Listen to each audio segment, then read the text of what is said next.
Then again, the problem is political in the sense that you see there are diverse interests here.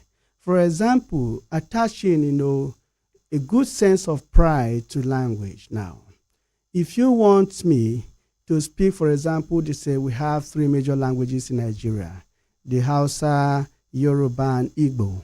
So one of the problems that continues to confront us as a nation in Nigeria is that at any point they want to introduce one language as the major language among the three of them, for instance, the other ethnic groups will now begin to argue. What makes you think that your language is better than mine? You understand? Then that political debate hasn't allowed us to have a unified, framework for language policy as to which we can adopt alongside the English language to function as a national language. So on and on, we may talk theoretically about language policy, how to use this, how to promote it. So at a point, it became a regional matter that those in the East want to say, okay, fine, they teach the Igbo language to their own people. The Hausa people also teach their language to their own people in their region. The Yoruba people also do that. You understand? So from time to time, this has been the problem, that we cannot arrive at any conclusion to adopt one language as a national language in Nigeria among the three languages. Also bring it down to Benue State, for example, as a multilingual society. Majorly, we have the Chief language, the Doma language, the Igede language, and other minority languages, if you like, as you can see. Now, if you want to adopt the Tiv language as a language of communication in the state, the other ethnic groups will also ask questions, and I refer to that as maybe nationalistic, question.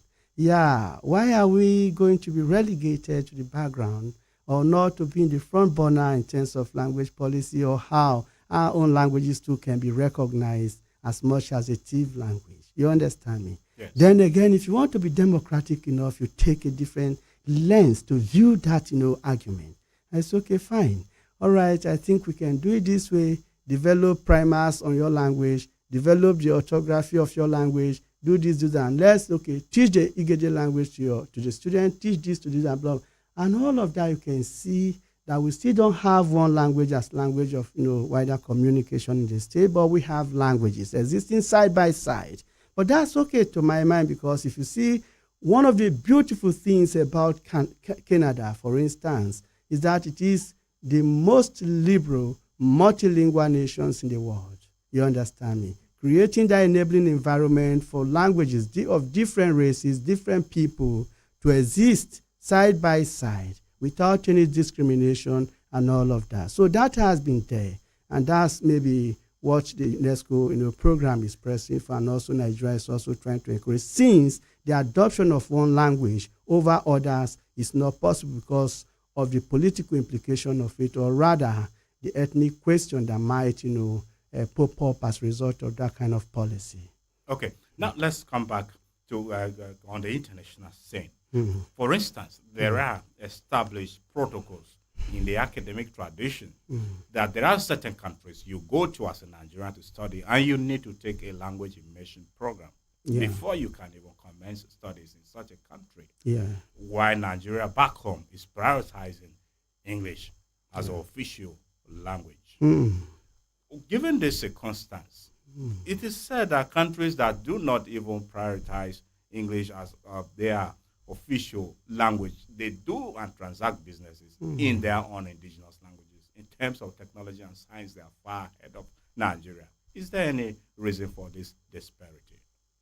And I think this is where I will lament about the ugly impacts of colonialism on Africa. I will lament in the sense that the kind of colonization we have experienced, or we keep experiencing, is a psychological one.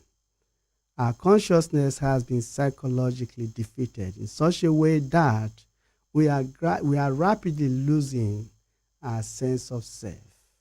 And I will give you a background to this debate again. In 1962, in what was referred to as the Kampala Conference in Uganda, the best of African writers at the time, the likes of late Chinua Achebe, Wole Soyinka, Grace Ogot, Ngugi wa Thiong'o, Timothy Wanguse, they all gathered in Kampala to debate on the characteristics of African literature. And one of the major things that Ngugi kept talking about at that time was language. That we could not call what we have as African literature without the use of African language in the story, in the script.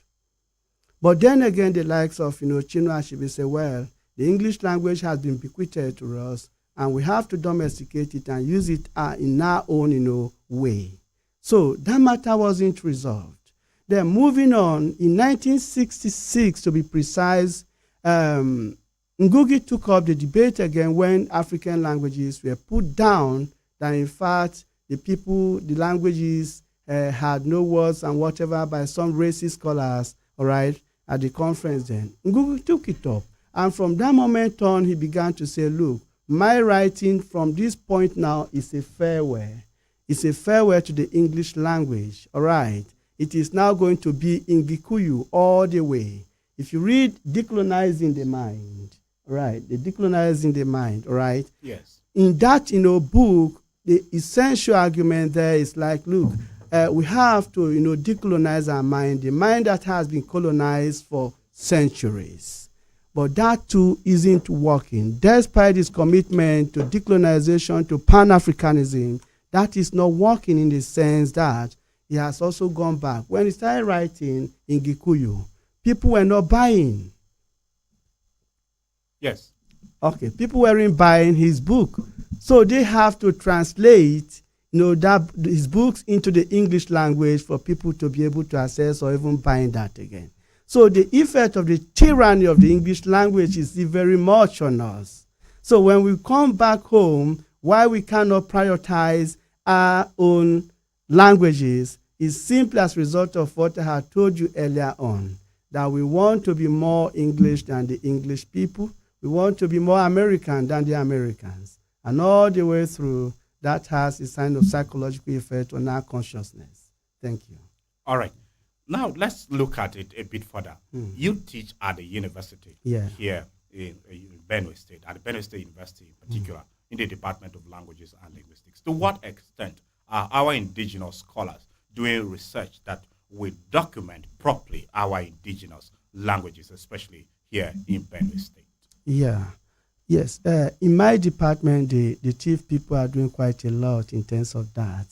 And also, on a smaller scale, the Idoma people, the Igede people, and sometimes some students of the Chilo extraction are also doing researches on their indigenous languages and all of that. But then again, the means to promote this is actually not there. It stops at the level of archives. They just carry out this research and they just leave it there. And also, the university, I think, should find a way of saying, okay, fine. This program, you said, it's a pleasure to have a professor of the Tiv language by the side. This is the first, I have not heard or seen anyone who is a professor of the Tiv language before. This one I can say. But now, okay, when you bring such a thing to people, they look at the economic prospect first and foremost. If I should pick a degree in the Tiv language, where do I take it to? Who will employ me? Where will I work? They look at all of this. Is there any price or prospect for me? So when they see that, they discourage themselves from studying it. Then you see what the colonial masters do, even up to this moment, is that they award prizes. If you study their language, you are good at it, they give you prize. But who will give? What parents will be proud of his or her child of taking first position in his or her native language? Can any parent be proud of that child? That leaves us with a question to ponder about. And as we go along, we'll be interrogating even the attitude of parents towards encouraging their children to speak their mother tongue. Ladies, dear listener, in case you just tuning in, you are listening to Perspectives on iGet Radio, 95.5 Star FM, Makudi. Today is International Mother Language Day 2024 as declared by the United Nations. And that is our focus on perspectives this morning as we analyze what came about this day and how Nigeria and Benue indigenous and mother languages could be sustained even in our workplaces, in our homes. We've been joined here in the studio by our discussants who are leading us. And one of the discussants whom I informed you was on his way to join us is down here with us. I'd like to welcome in our studio a former commissioner in our state, a distinguished elder statesman, a passionate promoter of indigenous languages, the first and only professor of Tiv language we have living. Professor Bamo J.T. Oka is here with us. Welcome to our Gate Radio, Prof. Thank you. Thank you very much for finding time to join us. Before you joined us, your colleague, Dr. Joshua Agbo, is a lecturer in the Department of Languages and Linguistics. He has been leading the discussion. And now that you are here with us, Prof, today is International Mother Language Day 2024 as declared by the United Nations. You've been very passionate about promoting indigenous languages. What came about this day? And now that we're celebrating it, what would be your thoughts on the prospects of mother language in Nigeria and, of course, in Benue in particular? Thank you. All this started, I was detained in Boko prison when the Shagari government was overthrown. The governor of Benue State here at Ankara sent us into prison detention. They were going to investigate into our activities when we were in government. At that time, I was not in government. So I went to Boko prison. It was in Boko prison that the idea of writing books in Tiv came into me. I had 5 topics on which to write books. All I wanted was to make Tiv language books available. It was when I came out that I started to write. Then I came across the problem of the Tiv orthography, which was in use. I invited key people and showed them, and they agreed with me. That was what sent me into research into the Tiv language. And since then, I have continued to write books. God is the one who gave us our language, just like other tribes also. And language has rules. For some time, we didn't know about that.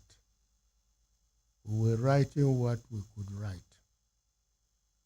But then I went into research of the Tiv language and discovered the rules governing our language. I produced over about 16 textbooks, and it was what I did that some fellows introduced my works to institutions, which brought me to this position of being the first professor of Tiv language. And I have continued to research and write. Even right now, I have up to 12 books in Tiv which are on my laptop. I'm looking for money to release them. Each day, any moment, as I go about, I do research into Tiv language. And I did to great extent express my desire that our languages, other languages in Benue, should also be researched into and books written on them. That is how it all started. Each moment I'm on research of Tiv language. Let me give you an example. The Tiv have 25 alphabets, and out of these alphabets, you have A, I, M, U, that they stand alone, and it is a word or article. So if you look at the English language, is used for anything singular present,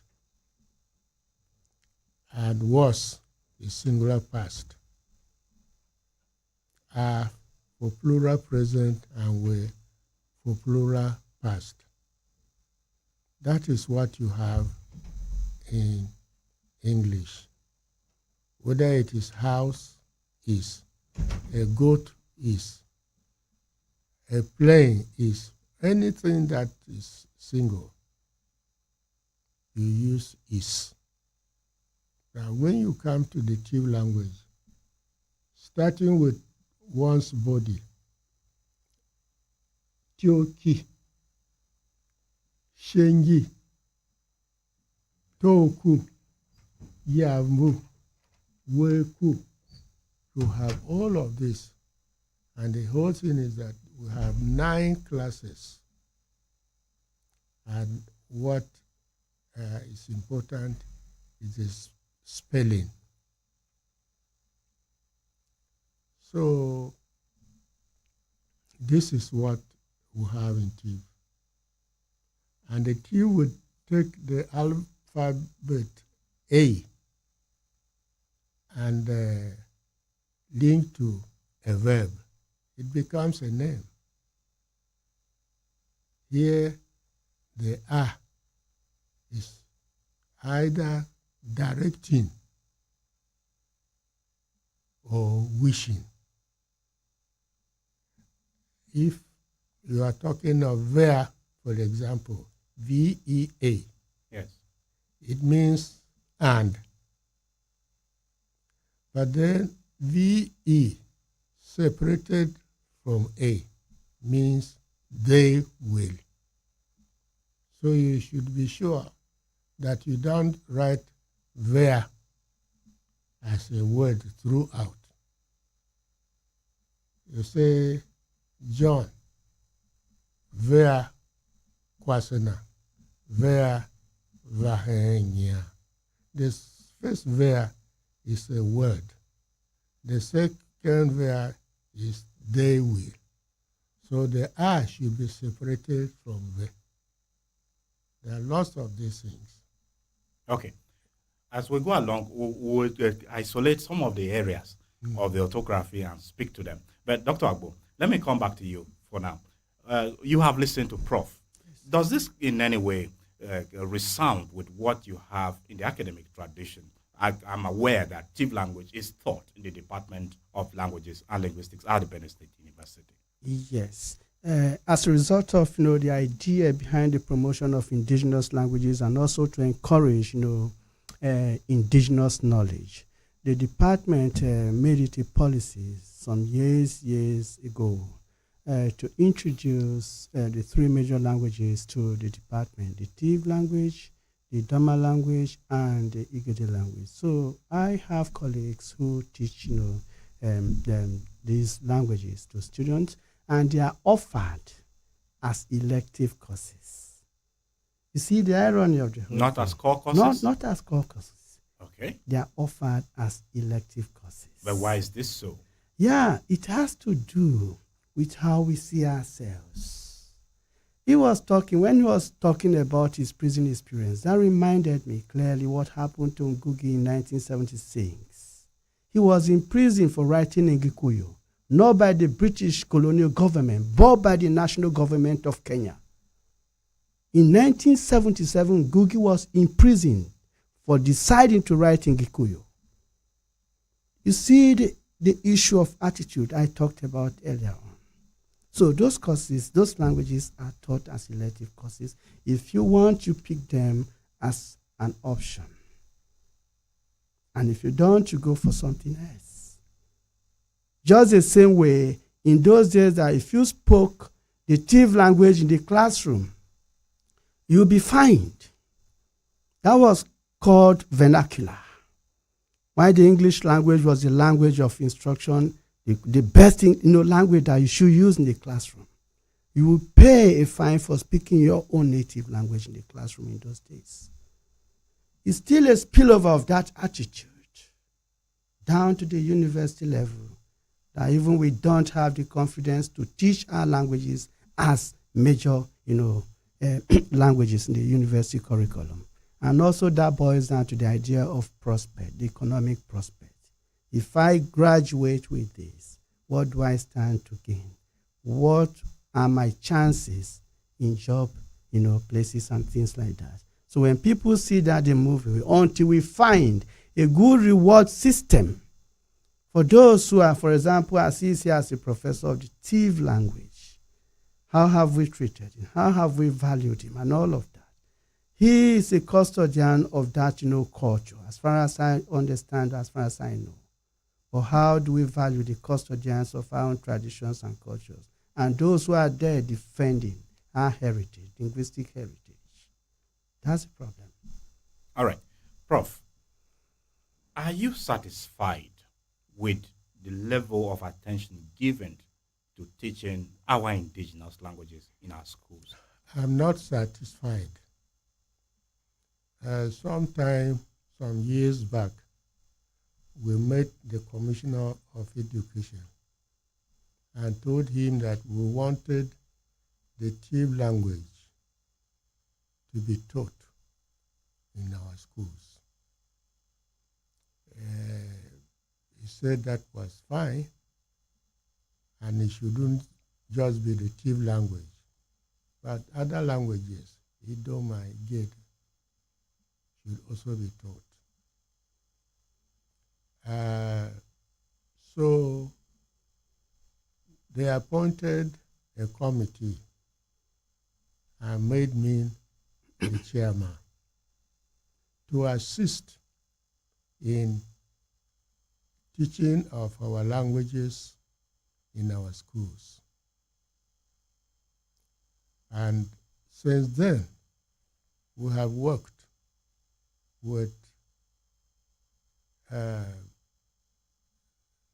those in charge of primary education and those in charge of secondary education. We even had workshops organized by the Tiv Language Studies and Development Association. I assisted a woman member of the State Assembly, and she brought up a bill for teaching of our indigenous languages in Benue. The first reading, second reading, and maybe third reading, and they wanted to have public hearing, which was not necessary. The federal government has it that children should be taught in the vernacular language around them when they go to school for some 3 years, after which they can use English. This is not being done. All that we expect is that they should be programmed in timetable in our schools for indigenous languages. That is not done. We even wanted it that at the end of primary education, when final examination is given, our indigenous languages should be part of it. The same thing in secondary education. But this is not being done. It's government that will do it, not individuals like me. It's government that will do it. I do remember getting in touch with Commissioner of Education, Tiavia, and explained everything to him. But he did nothing until he left. It is the government that will make this thing possible. My committee, the Standing Committee on Indigenous Languages, met the chairman of SUPEB, and that chairman said we should prepare programs, curriculums for our languages. The chief did, and we had expected the chairman of SUPEB to call for a meeting where we would have given these curriculums to him. If the chief did and the other language did not, they shouldn't complain that attention is given just to the chief language. But we didn't get through. We have worked as much as we can for these languages. As I said earlier, it's God who has given us these languages. Nobody can explain how the Idoma got Idoma language, or the Tiv, or the Igedis. We were given these languages by God. And we do expect that we should honor the Almighty God for giving us these languages. So, as I said, I did research into the Tiv language and came up what we need know. I gave an example on your body. Choki, that is the head. Toku, Shengi, Zwangu, Weku, and so forth. We have 9 of them. So you use ku, ki, ngi, ngu, ma, and so forth. Whereas in English, I told you they just have is for singular present, was for singular past, are for present, were for past in popular. So there is more to be studied in our language, I mean the Tiv language, than studying in English. Okay. All right. Dr. Agbo, kindly give us what is a place of mother language in national development? Yeah, the place of mother language in national development. Yeah. Some people have argued that the best way we can learn is to be first taught in our mother tongue. And if you see, for example, some of the medical programs we've had in the country, some of the jingles are done in our mother tongues and all of that to take it down to the locals, to be able to understand what the program is all about, and also to catch up with what they need to do in terms of what the government is trying to do regarding the medical program, whatever. It could be another program, even census and all of that. Your radio is just very wonderful, brilliant in doing that, you see. So that is one aspect of the importance of mother tongue in national development. Take, for instance, if census is to take place today, how do we get to inform the locals who have no formal education or who have no English language to speak? We have to translate that into the language they can understand. Then by so doing, they will know the kind of program the government has for them at what point in time. You understand? Yes. So that is one role of it, in national development. We can use that to create awareness in terms of public programs and all of that. But beyond that, I'm still scared about how far the mother tongue could go in fostering national development. Take, for example, I have a lot of people around me who want to go abroad today. And you see, we are gathered here today talking about multilingual education, right? Yes.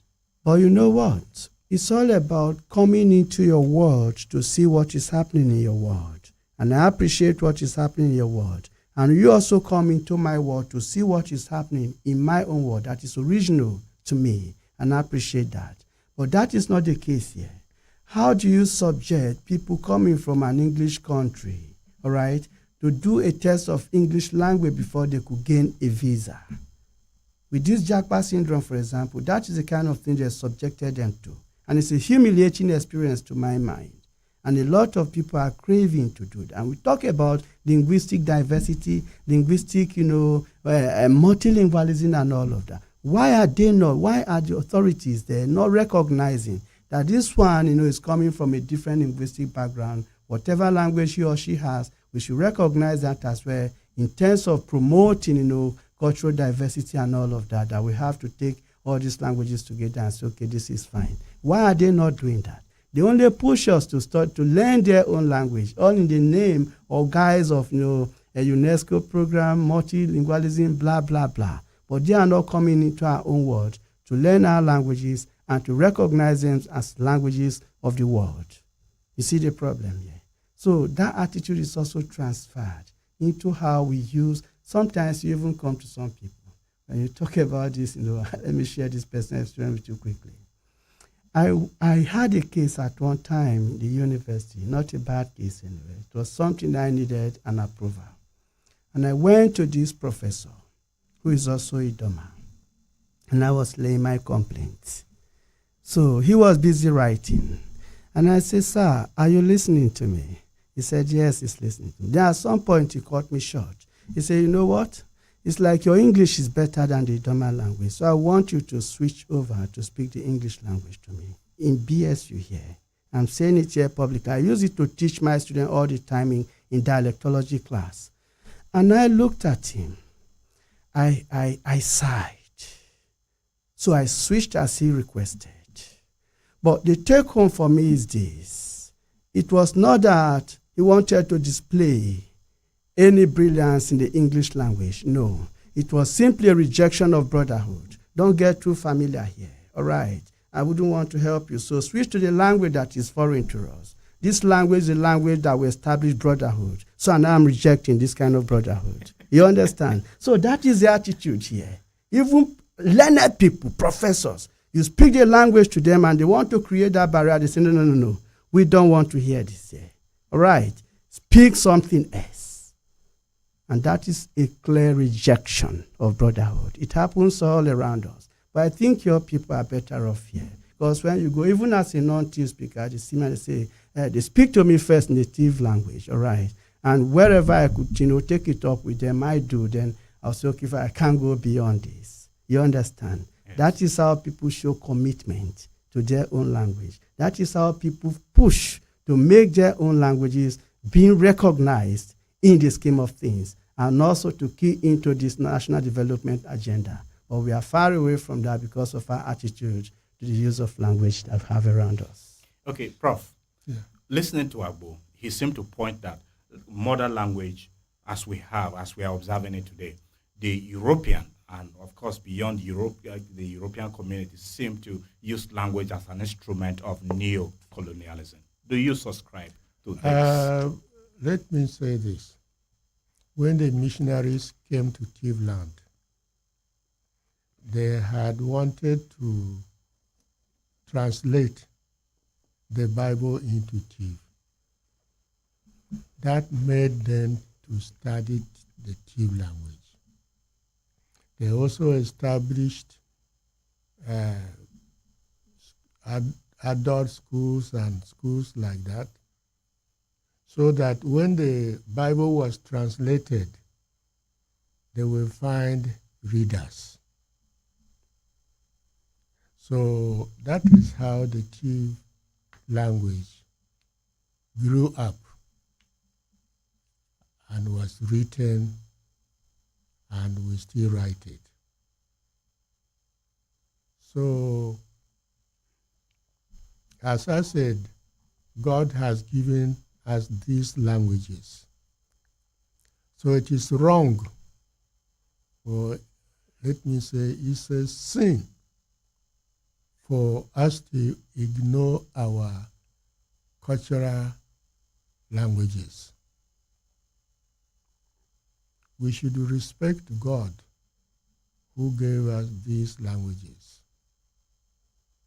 And also the federal government, as I said earlier, they have it that children in kindergarten should be taught in the local vernacular. That is, in the Tiv area, they should use Tiv language for teaching the children. In Edoma, they should use Edoma. In other parts, they should also use those languages. Some of our people do not seem to agree. In the north, for example, most of indigenous languages are extinct. They use Hausa. They feel comfortable using the Hausa language. See? So we should be proud of our indigenous languages, and we should encourage the teaching of our indigenous languages. As I said earlier, the idea came to me when I was in prison detention. But there I could not write anything because they didn't want us to have writing materials, paper or biro. They thought we could communicate with outsiders and make it difficult for them to do what they wanted to do. So we were not allowed to have paper or have biro. So it was when I came out of prison detention that I started writing, and also discovered that was need for me to do more research in our Tiv language. I don't know what other languages are like, but the Tiv, you have same alphabets, 2 or 3, and depending how they are pronounced, they give a different meaning. So we have to acknowledge first that God gave us these languages, and we should respect it. Okay. Dear listener, in case you just tuned in, you've been listening to Perspectives on iGate Radio 95.5 Star FM Makudi. This morning on Perspectives, we are discussing the International Mother Language Day 2024 as declared by the United Nations for February 21 every year. And today is International Mother Language Day. You too can participate on the program. You can call us on 081-433-59292. The number for calls is 081-433-59292. In the spirit of International Mother Language Day, if you call us, feel free to greet us in your language. If it is a language we understand, we can respond to it. But if we don't understand the language, you coach us through on how to respond, and then you go ahead and make your submission. We have here in the studio, leading us in the discussion, another statesman, a former commissioner here in Benue State, a distinguished professor of TIV language, the first and only Professor Joseph Dagama Bamo Oka. He's leading us in the discussion here. We also have Dr. Joshua Agbo. He is a lecturer in the Department of Languages and Linguistics at the Benue State University. So, like we said, if once you call, tell us your name and where you're calling from. Feel free to greet us in your language, and we can respond if we understand the language. If we don't understand, you coach us through on how to respond. Then you go ahead and make your submission. Keep it very brief to enable others also join us. Meanwhile, you can send us a text message on 091-2699-404. The program is also streaming live on all our social media platforms, including Facebook and YouTube. Kindly search out iGate Radio on Facebook and follow the live stream conversation. Let's engage with calls coming in. Hello. Okay. All right. The number to call is 081-433-59292. Once you call, tell us your name and where you are calling from. Then you go ahead and make your submission. But Dr. Ogbo, before, okay, we have calls waiting on the line. Okay, let's engage with some. Hello, good morning. Hello. Good morning. Hello, good morning. Oh, it seems there's a challenge with the network. If you call, please go ahead. We can hear you. Like that particular person, we could hear you in the background, but you were not forthcoming. The number is 081-433-59292. It's the International Mother Language Day 2024. Dr. Agbo, before we engage with more callers, can they walk us through about the attitude of parents towards encouraging their children to speak indigenous languages? But just hold on your thoughts on that. Hello, good morning. Hello. Oh, goodness. Okay, please go ahead. All right. We'll continue to take the calls as they're coming because it seems there's a challenge with the network. Okay. Just as we understand the concept of mother language, it has been established by experts that the first language a child learns is on the lap of its own mother. So the mother or parents have a very big role to play in the learning of the language of the child. If a child at home could not be taught to speak his or her native language, the parents are failing. But in Nigeria today, in a typical Nigerian home, you see the kids are taught the English language in school. They come home and they feel that is just a kind of civilization they are introducing their children to. They don't allow them to speak their native languages at home as well. And these same parents go out telling people proudly how how good their children are at the English language. And the native language is just absent, it's just zero. So their parents are also contributing to this negative attitude that, kids put up these days. The kind of, dislike they have for their native languages and all of that. You can make it as simple as this. You are taught the English language in school. When you come home, some homes, they make it as a rule, standard rule. You come home, you speak the native language at home. You speak the Doma language at home, you speak the Igede language at home, Itilu and all of that. When you go to school, learn your English. But the rule is when you come home, this is the language of home. We have to do this so that you don't lose out, in terms of getting in touch with your native language and all of that. So, but on a larger scale, parents are not encouraging or even promoting the teaching of native languages to their own children. That is what I see in most homes, and that is what I have come to observe, that parents, kids who cannot. I have a student, a graduate. Each time we talk, this is my own approach. Even when I was studying in the UK, if I called home and the person I was calling was Idoma, there was no way, even at the heart of empire, there was no way I would speak the English language on the phone. I would speak the Idoma language to that person. So I have a graduate who I just asked recently, don't you have the Idoma language? She said no, and she can't speak it.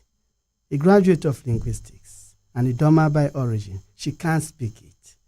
At a gathering recently, a wedding, traditional marriage, the people were just, there was no any stranger among them. They were all Idoma. And they were busy speaking this English language. And a fellow walked up to them and he said, excuse me, please, is there any foreigner, any stranger among you here?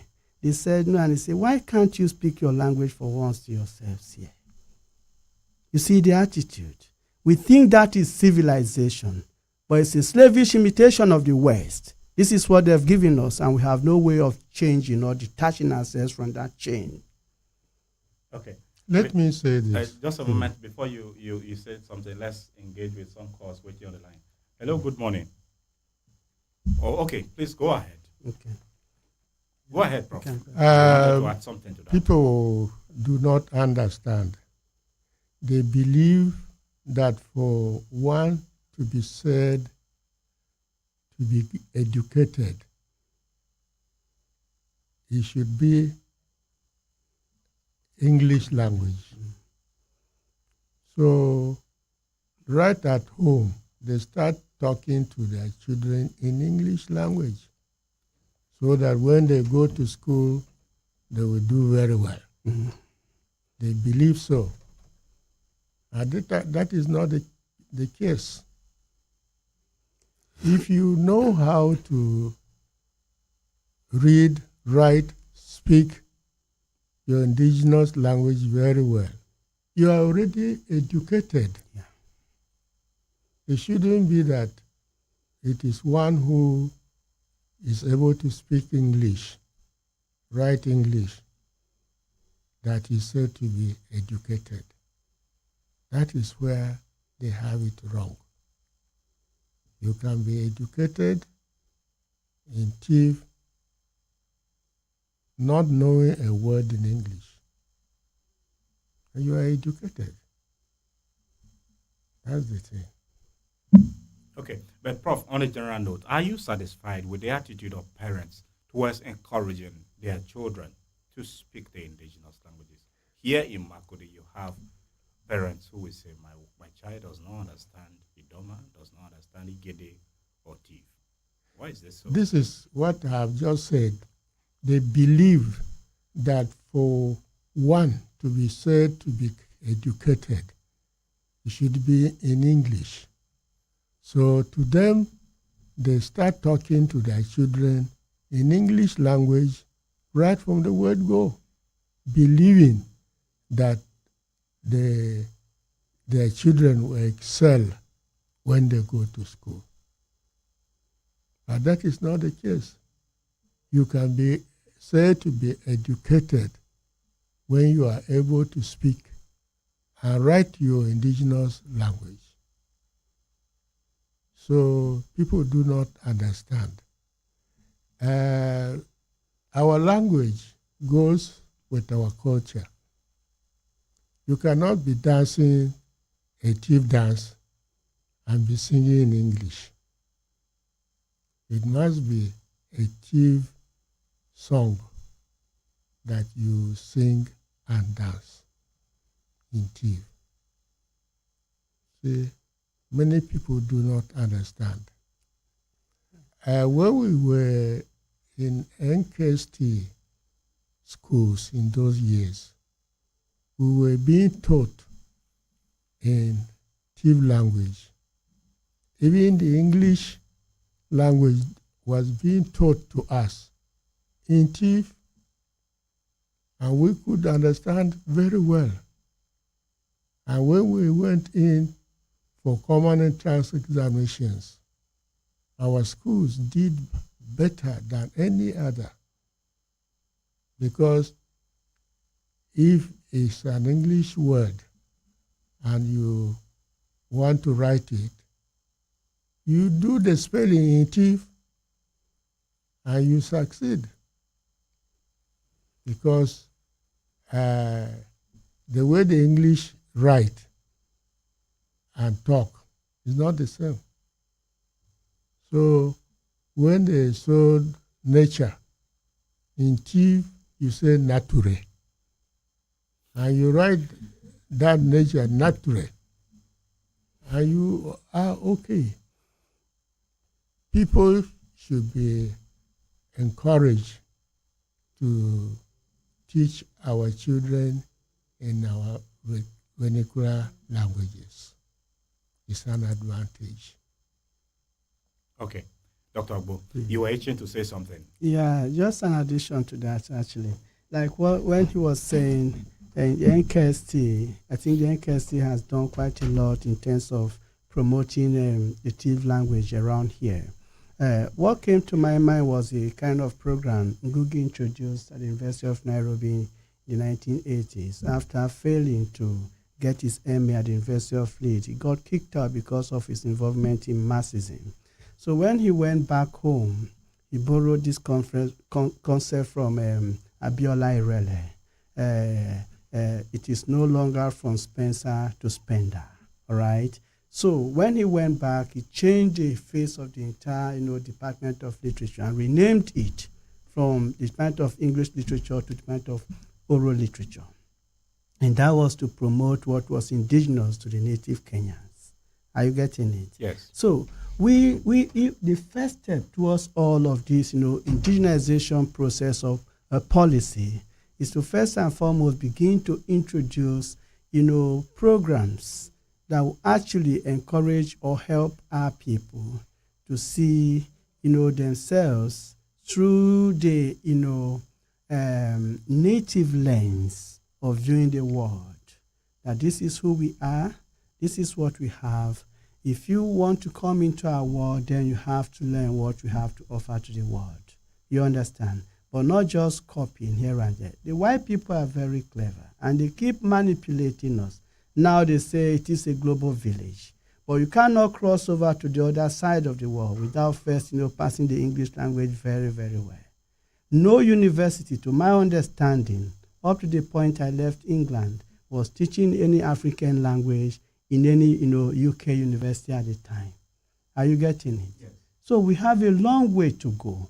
And that was why in the paper I presented last year at the Federal University Lafayette, I said, I refer to that paper as an undoable legacy of colonialism, language question in African literary script, an undoable legacy of colonialism. Can we undo that legacy? When we're not the only people that the British colonized. When they went to Asia and they were to colonize India, they went there, the Indians rejected their language and culture and embraced their science and technology. And that is why India is doing quite well today. They rejected their religion, all right, and culture. They embraced the science. But when they came to Africa to colonize us. What we accepted was, the language, the culture, and the science wasn't given to us.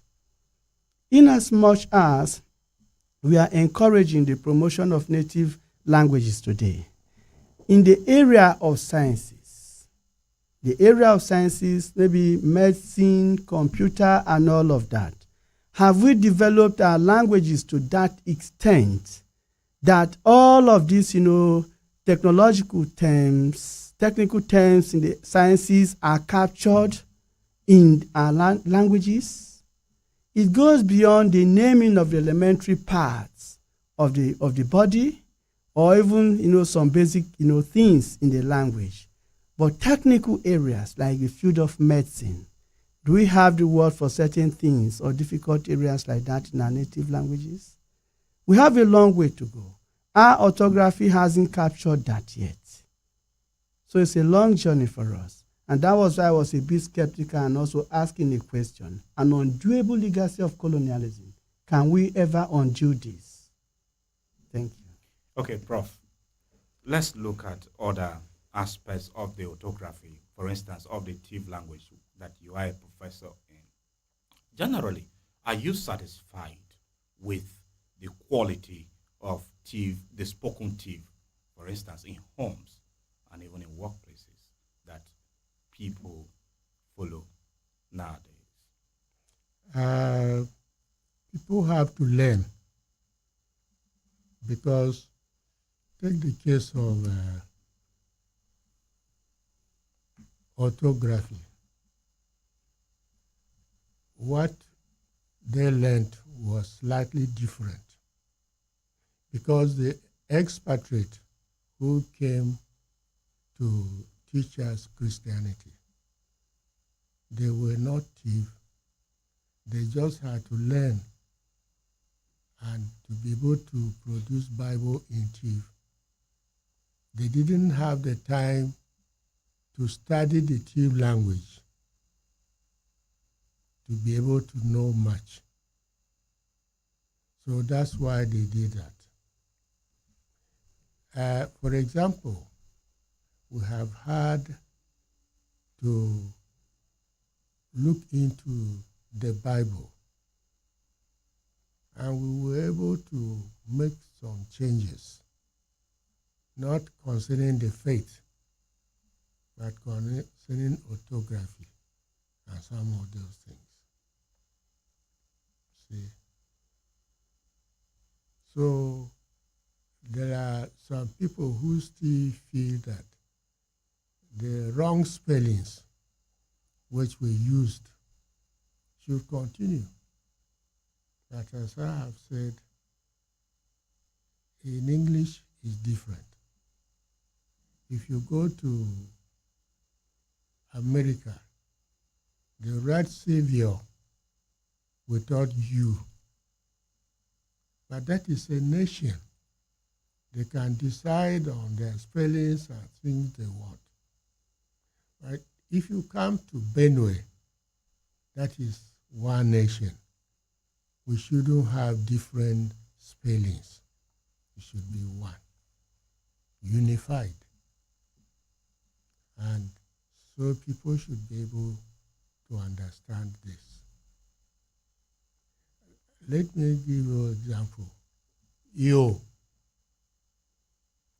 was written as I-Y-O-R, which is wrong. It is because where the TIV language started to be written, those people would say Iyol. That's how they spoke. But the thing is, it is a plural of O-R, or. When you add an I there, it becomes plural, Iyo. There is no room for Y anywhere. So some of these things have been corrected. But in case of names, they still continue with the old spellings.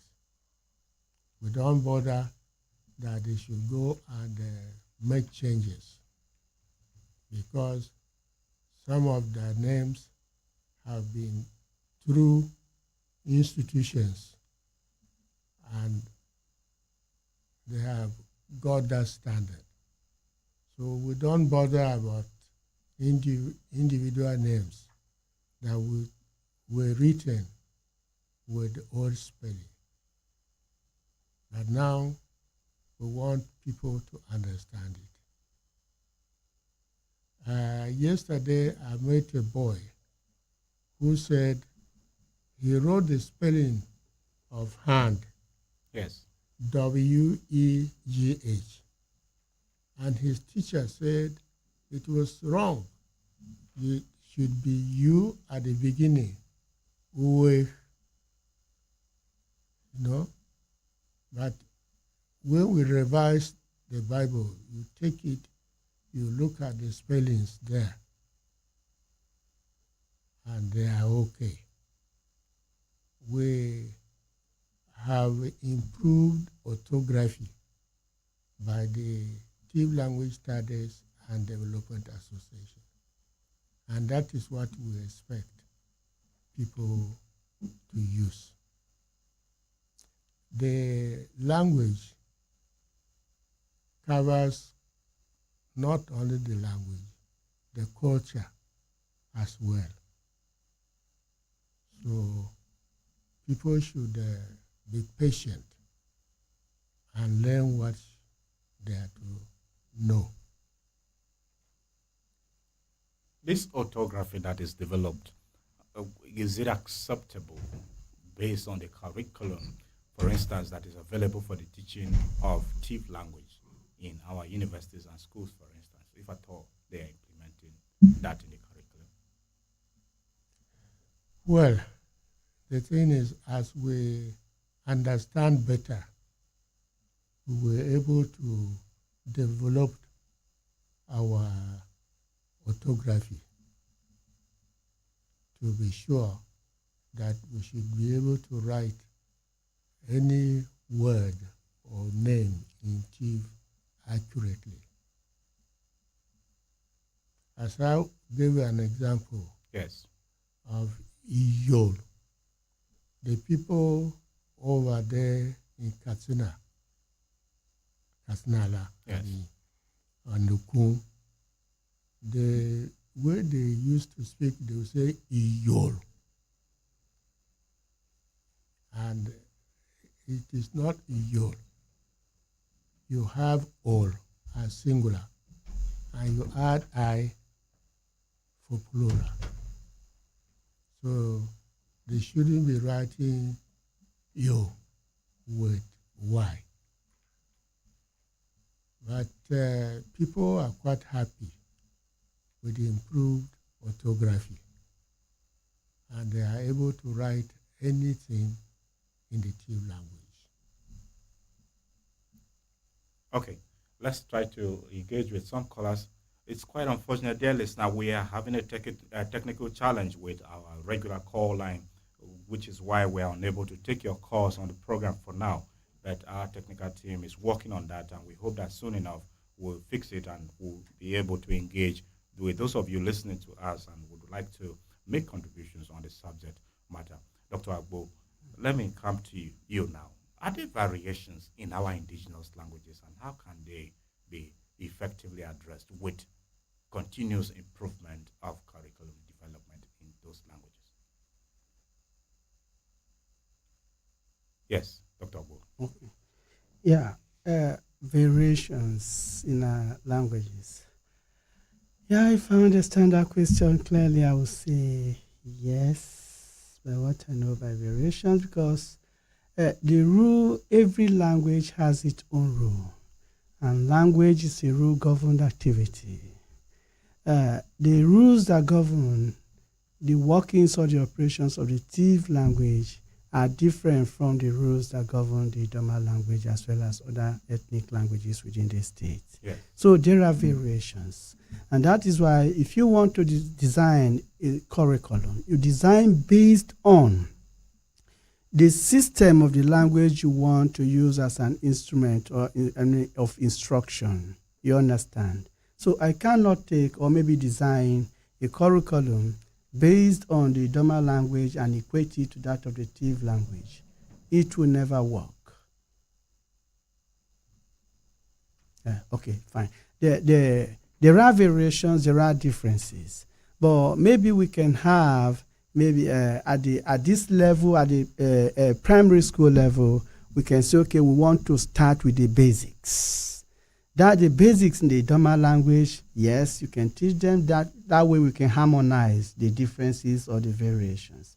What is COP in the Doma language, you have like that and all that as part of the curriculum. In TIF, the same way, IGEDE and all of that, okay? Because the curriculum is different from the spelling system or the rule-governed activities in the language. But when we say, okay, yes, we want to introduce a child who is coming to us with a blank slate to the language, we want to start with the basics.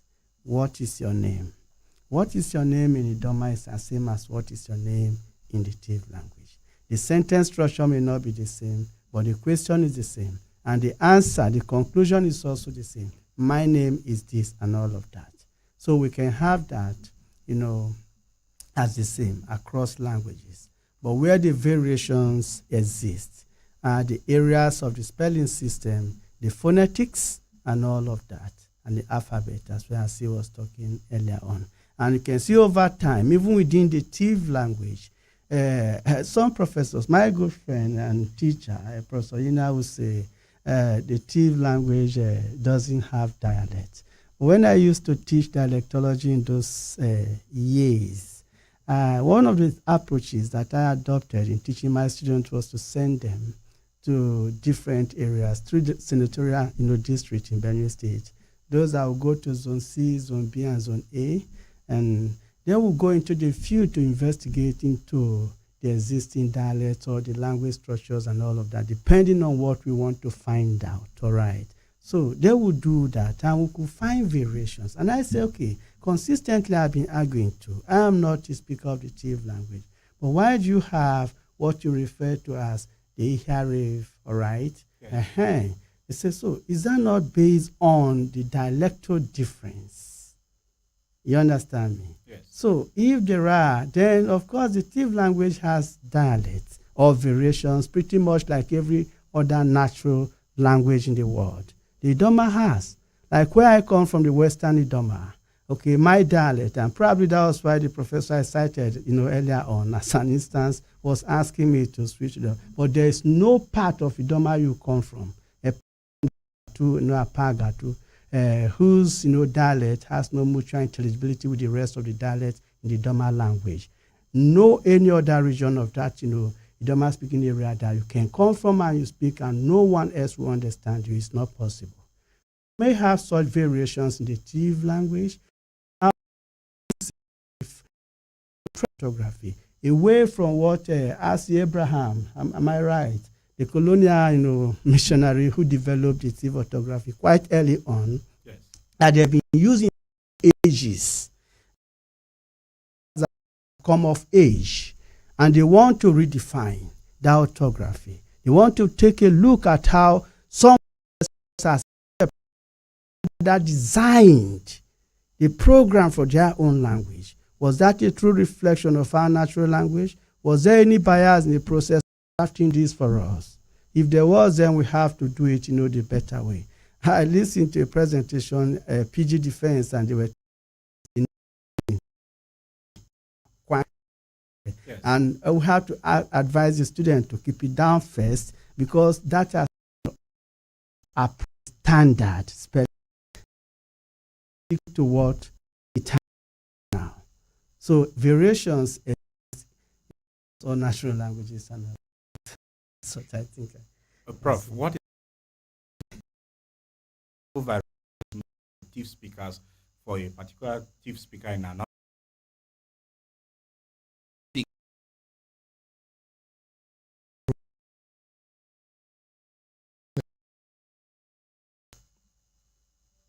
We do understand ourselves. All right. Look, the case of we're talking of improved orthography. Now, Kondo, that is cloth. They used to write I-K-O-N-D-O. Ko, but the Tiv man will say Ko.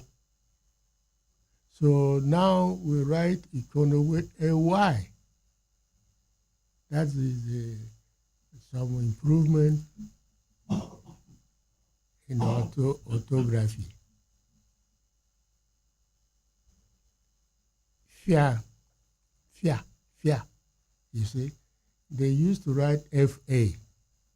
Now we're putting a Y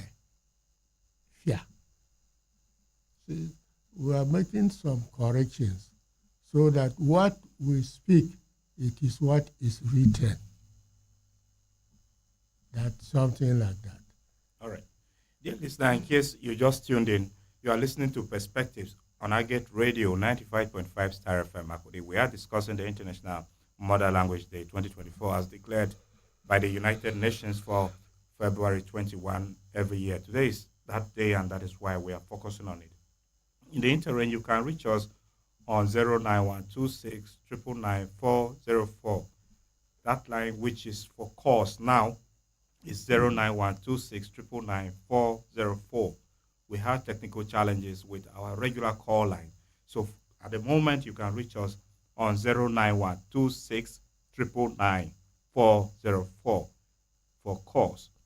Once you call on that line, we can take your call and we should be able to get your contribution. Hello, good morning. Hello, this is Edamba Okan. Thank you, Edamba Okan, for joining I us. greet the prof and the doctor and Nathaniel. I greet you. I greet again. Very interesting topic. You know, first time we talked about language, it was in the scriptures. They said Tower of Babel, where mankind was out to do the tower to go and see God. And God says, the people is one. There is nothing that they would push to do that they cannot do. That is apparently where God now started that well, since he was supreme God, and these guys were being cheeky, he allocated languages to them. And now that we have languages, I agree with the presentations of the professor and the doctor in that studio very well. So long as, in fact, I normally say, if you look at the word language, it may sound a little bit funny, but there is land in it. This land that we step on planet Earth, and then you have a gauge. So anytime a language takes charge of an environment, it means that that land belongs to those who speak that language. So today you have us speaking English as if it is the only thing. You see me, Daniel, when I was in college, anytime somebody spoke before you made a shout, oh bro, arrow, everybody. Meanwhile, this language or Idoma language or the various languages that we had in college at that time, nobody was monitoring anybody. So this is how the colonialism, neo-colonialism, so to say, as my young doctor, professor in the making is saying, so long as you continue to speak another man's language, take Radio Benue. There are times you spend a lot of time. So this is Nigeria, we agree. But you are singing most of the, or even again, and I'm not just allocating all that to Radio Benue. All of them spend a lot of time. The Benue languages sometimes take very little portion of what is happening there. So we should encourage plenty of Team Igede and Idoma languages on our station. Keep out all those foreign things that come to overwhelm us. So that gradually. But finally, my submission is that. Your submission. Please listen. We are focusing today on internet. I want to be seen as providing a platform for you to discredit all modern media organizations, including Agate Radio. So Nathaniel, let's talk the truth now. Let me just give my last word. My last word is that Edamba will appreciate if you retract those words, please. Yeah, you see, this is the issue of intimidation. You are intimidating me. I'm not discrediting anybody. I'm just encouraging that people should use more of the native languages on our radio station. Okay, fine. Discrediting them. No. So let me just land. Okay, please land. Let me just land. Nathaniel, let me just land. Land. You see, this is gagging. You are gagging me. Please, what I'm trying to say now is this. You can contribute portions of various languages. Take Benue, for example. They can bring in some of their portions. Right. They can bring in and then we create what you call a national lingua franca. Not imagining that you suddenly say outside the Idoma, or Yoruba, the major. Okay, thank you very much, Edamba. Your submission is made. We appreciate it because, like we mentioned earlier, and that we have chosen to focus on the day alone should tell you how much of importance we attach to our indigenous languages. So, really, we will not accept anyone discrediting any other media organization, including Agate Radio, on this program. So please, when you call, we'll appreciate if you narrow your conversation to the day we are focusing on. If there are areas of improvement, point it out. Polite, not to be seen as discrediting another platform. Hello, good morning. Hello. Good morning. Good morning.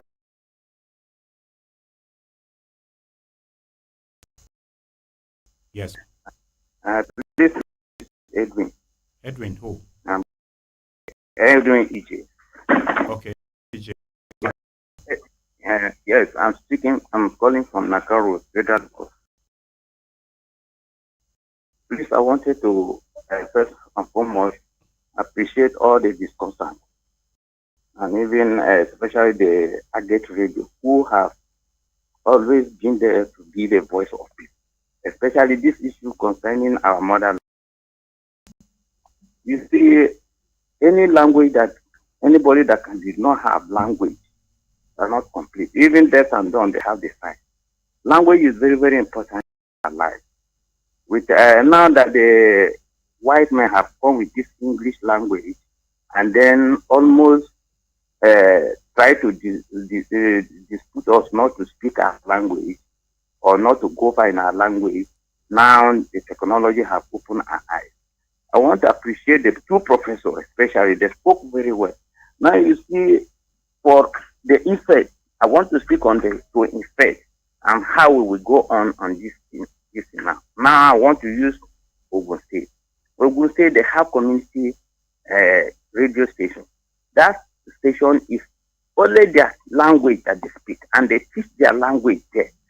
The language they teach there, and government gave them that license, the curriculum of teaching the language, and there they have even private anybody who have that money to build indigenous language school. They gave them the opportunity.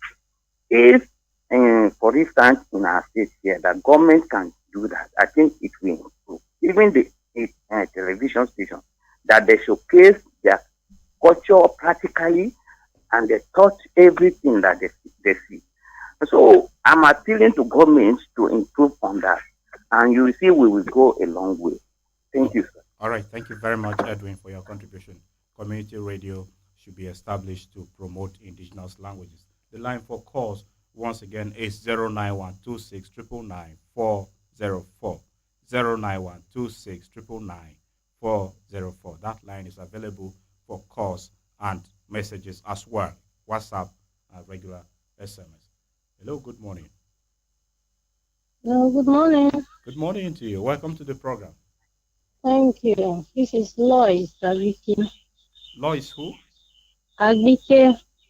Okay, thank you, Lois Agbike, for joining us. Where are you reaching us from, Lois? From Niman Layout, Makadi. All right. We appreciate you for calling in. Please go ahead. Wow.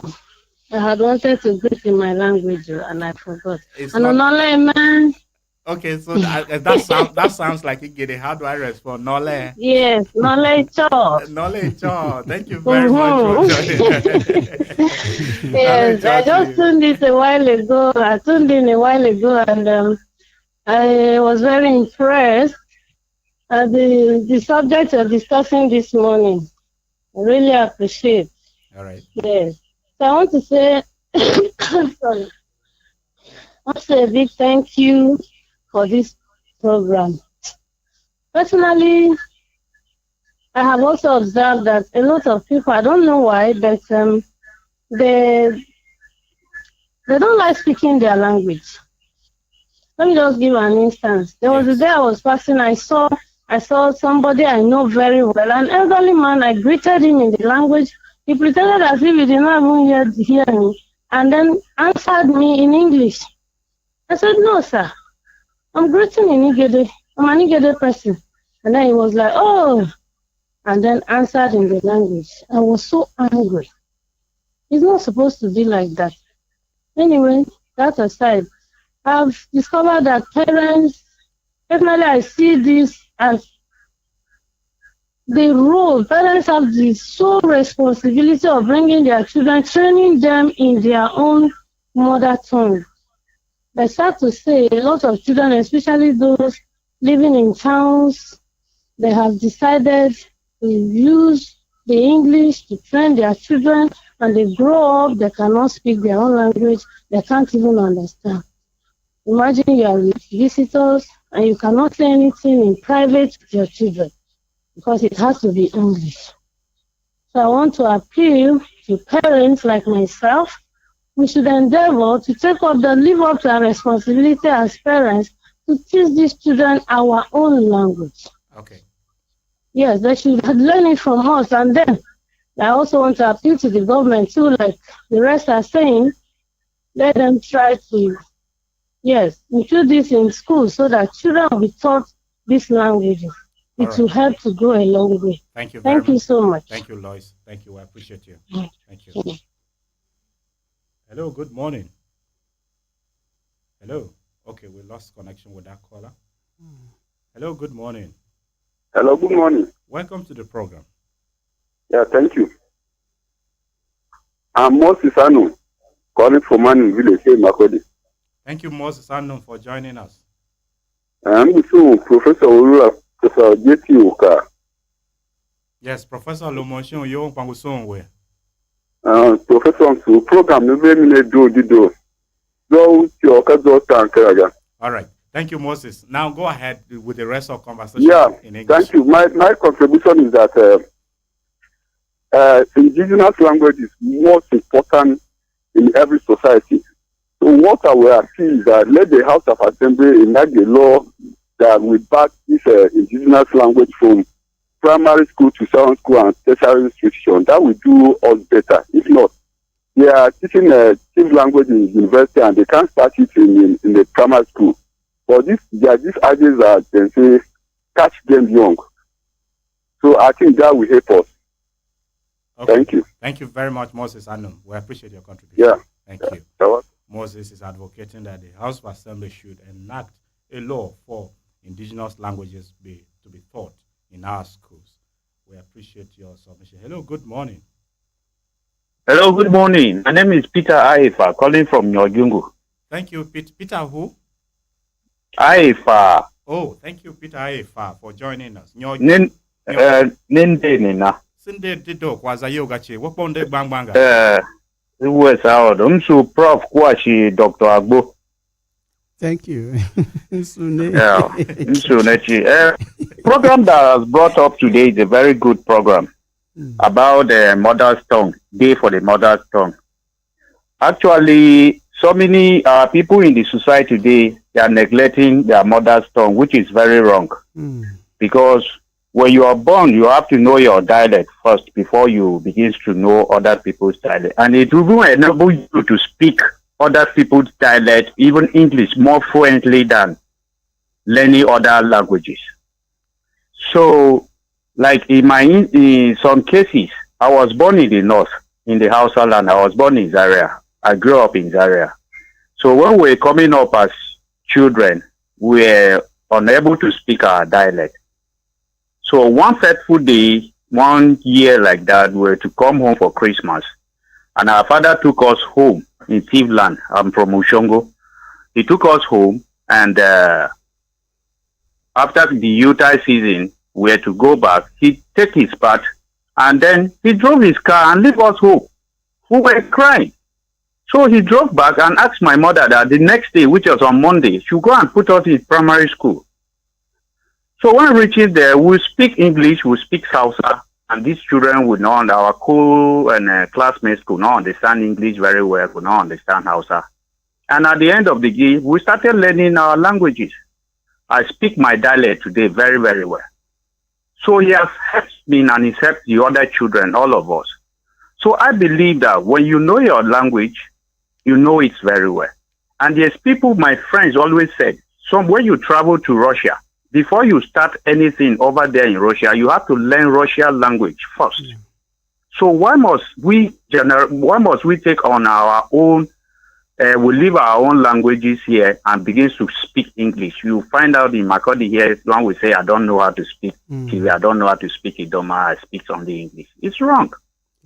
And over there, you can see practical example here in Nigeria is the Hausas. when you wake up in the morning, you learn Hausa. They speak Hausa more than everything. They speak their Hausa. They don't speak English. They come to Benue State here, roam around inside our houses. They speak Hausa. We still speak how we'll get them to understand, and they understand us and they do whatever we want them to do. So, but you go to Hausa places in the north, in their offices, they speak Hausa. Okay. Which is the federal government of places. They speak Hausa in their offices. But here in our place, when you go and you meet somebody, you want to express something, the person will be pretending as if he doesn't know his dialect, he doesn't know you. It's wrong. All right. So this program is very, very good. I encourage our people to partake in teaching our children the dialect, and as well, just like the Prof is saying, and Dr. Bo is also saying, what they are doing, what they are communicating is very, very, very 100%. All right. Thank so you. This radio program also should continue to educate our people. Thank you very much. Thank you, Thank you Aifa. too. We appreciate you. Thank you for so your much. contribution. Thank you. Quite elaborate. He went Yeah, yeah. shared his experience in Hausaland and all of that. We appreciate you, Aifa. Hello. Thank you. Hello. Good morning. Good morning. It seems the quality of that call reception is bad from the end. Yeah. Try to call us back. The number is 09126999404. Dr. Agbo. Yeah. Before we come to you, let's take this call. Hello, good morning. Good morning, sir. Good morning. Machi. Machi, sir. I'm on that you give from Ojakwa and of the local government area. Thank you, Mr. Ondachi Gabriel, for joining us. Anya Abayole.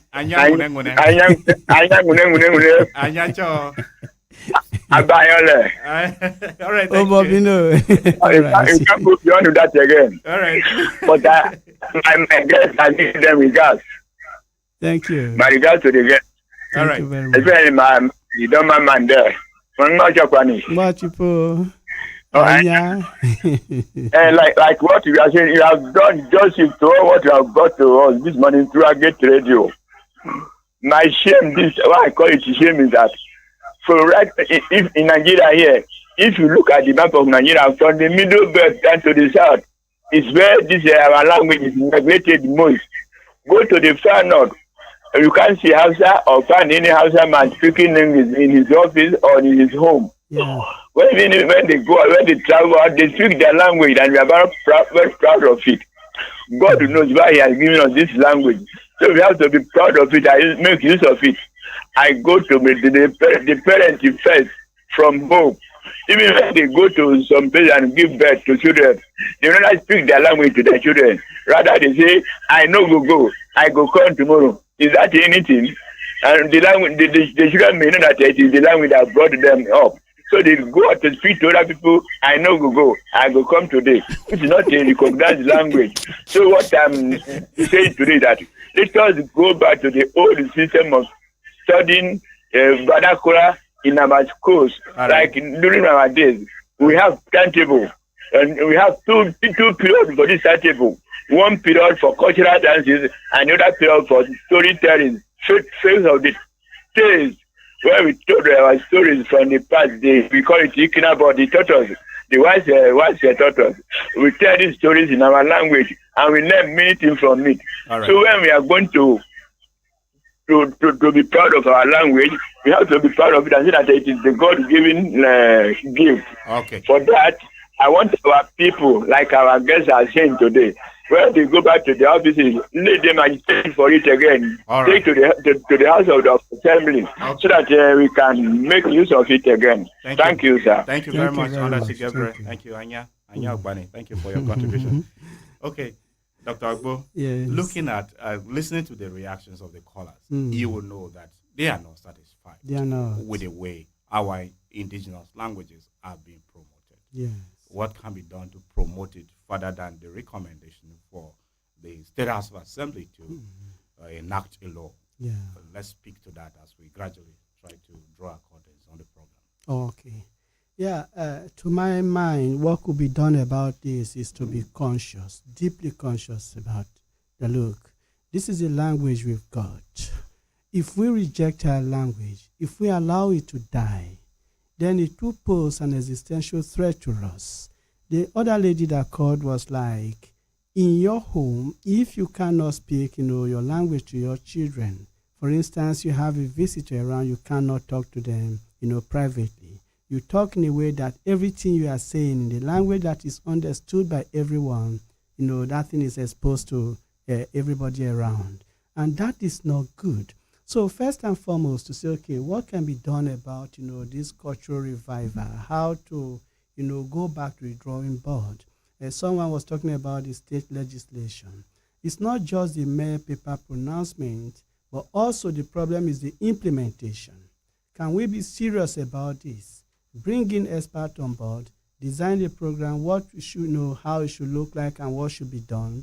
Then, make sure you implement it. It's not about budgeting money for this. We gather, we discuss, we talk about blah, blah, blah, just like academic conferences where we share ideas, cross-fertilize ideas, year in, year out, just for our own promotion and all of that. If you don't do that, you lose out and all of that. But beyond the conference, what happens?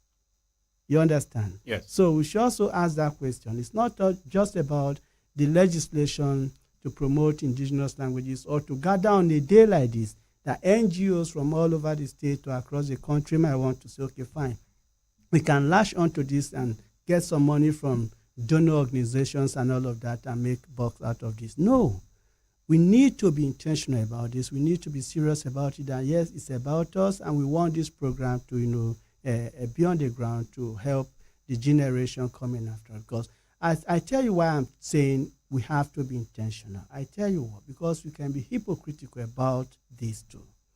In the 20th century, the first Senegalese president called, Léopold Sédar Senghor. Senghor was one of those, people behind the Negritude movement, the likes of Aimé Césaire and Léon Dramatancourt, Martinicans, scholars in those days. They started as a part of cultural, pride. But it will shock you that Léopold Sédar Senghor could speak the French language so well, even more than the French themselves, that he was the only one that had, a place in the, Hall of Fame in France, and he married a white woman. So where was the black pride? That he represented, ideologically. So coming back home now, we have to look, start with, a legislation, and also bow down to the institutions. This is what we want to do. Making our native languages, optional for students to, read is not ideal for me. We have to make those courses compulsory for them to study, and they know how serious we have become about it. Okay. Hello. Good morning. Thank you for holding on the line. Yes, good morning. Why got you? What one did the dog? So na kicking. So what's son? Ka agata support. Na chusa. Okay, thank you. I got also Paul. Achusa in Makodi, I suppose. Yeah, in Makodi, yes. All right. Please, Achusa. I want to. You have a few minutes. I want to appreciate Agate Radio for this wonderful program. Thank you. And I want to greet the professor in Chief Oka and the doctor in the studio. Thank you, sir. Thank you. In fact, if you watch very well, if you want to capture a group of people, you introduce a language that they don't know, and you see their power will be dropping. And then you get power, you dominate over them. That was the wise way of the British coming to colonize Nigeria. They introduced English language. That was a new language that our people will not understand, and they have power to dominate over them, and they captured them. But I'm betting you the gospel truth, not the real truth. If they come and ask us to stand in our own dialect, they would have not captured the Tiv Nation or any tribe in Nigeria. And again, I want to introduce this, and if you go to any house and you discover the people are speaking their dialect, if you don't understand, fear will start coming into you. And then you start asking questions. What are you saying? I don't understand. Speak what I will understand. And that is your secret, and that is your power. Okay. You go to various houses in town today, you discover You go to a Tiv man house, you discover they don't know how to speak Tiv. If you speak anything in Tiv language, they don't understand. They ask you question in English. Even the ABC in Tiv language, Abachada, a lot of family in Tiv language doesn't know. Okay. And they are proud of saying that I'm a Tiv person. Why your children, you don't have any secret within you and your children at home.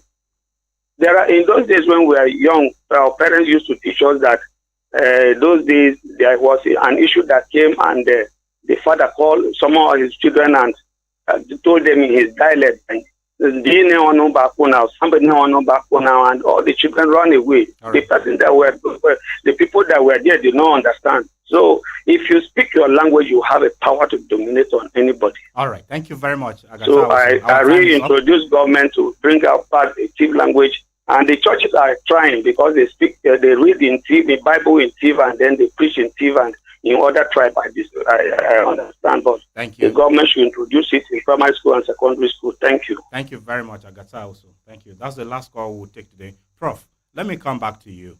Our time is up. We must have to conclude, as I will request you to give your kind assessment of our indigenous programs on Agate Radio. You've been listening to Agate Radio, and on Agate Radio, we have some indigenous programs. We have the Ayatutu Request Show, which airs every Monday. We have Atoka again, which airs every Thursday. And in other languages, we have Abayola in Idoma, we have Anuhame in Igede, we have Elikonya and Elila Henu, all in Igede.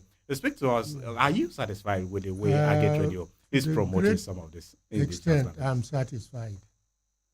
There are at times minor issues. Yes. And that is not enough to say the program or programs are not good. It's very interesting that you produce the programs. Some of the people who come up are not very knowledgeable. So that's where at times you have some problem. But that is not a big issue. Okay, so what would be your recommendation for our areas of improvement, especially with regards to our indigenous programs, particularly on TIV, which you are a professor in that area? Speak briefly in 30 seconds because our time is up. As I have said, gradually people are getting through. If they don't get through once, they will get through later. There are minor issues which I wouldn't remember now, but they are minor. Otherwise, your programs which you put up are good enough. Thank you very much for your kind words. Dr. Agbo, our time is up. 30 seconds of your parting words. Okay. Yeah. Well, it's just a parting word. So I now want to just do that in form of appreciation beyond, coming here today to participate in this event that the world is celebrating. I'm an ardent listener of the Agate Radio. I follow almost all your programs, the cultural ones you've mentioned, the Ayatutu Kauna, Abole, and all of that. Even the languages that I don't understand. When the TIF people are running this, I also see by the radio to listen, and they get there as well, and also the Doma one. So all I'm trying to say is just to say a big thank you for putting up such a programs to encourage our people. And also, like the area the Prof was pointing out, for me, I haven't seen that, but those who feel they are knowledgeable in these subject areas and all of that shouldn't lay back. Come forward and help your society. All right. It's all about, who we are as a community. So don't stay back. Come forward and help your society. Thank you very much. This is where we must conclude on today's edition of Perspectives, which will discuss the International Mother Language Day 2024 as designated by the United Nations for February 21 every year. We appreciate very sincerely an elder statesman, a former commissioner in this state, a distinguished professor of TIV language, the one and only Professor Bamo J.T. Oka. Prof, thank you very much for coming to share your time with us. Thank you for inviting me. We are also grateful to a lecturer in the Department of Languages and Linguistics at the Benue State University, Makudi, Dr. Joshua Agbo. Thank you very much, Doctor, for your time with us. Thank you very much. Dear listener, we couldn't take all the calls because we started taking them late and the time was not enough. Even messages that came in, due to time, we couldn't read them. Bear with us. Perspectives will come your way again Friday with another edition. We appreciate our GM, Igba Obole, who is always ensuring that this program comes your way. And all colleagues, Emmanuel Tiabi, the head of programs, and all colleagues, we are grateful to you. My name is Nathaniel Nango. I'll come your way again on Friday with another edition of Perspectives. God bless you. Have yourself a great Wednesday and happy International Mother Language Day 2024. Ensure you speak your mother language language today throughout, if it will go a long way in promoting our indigenous languages. Thank you and goodbye.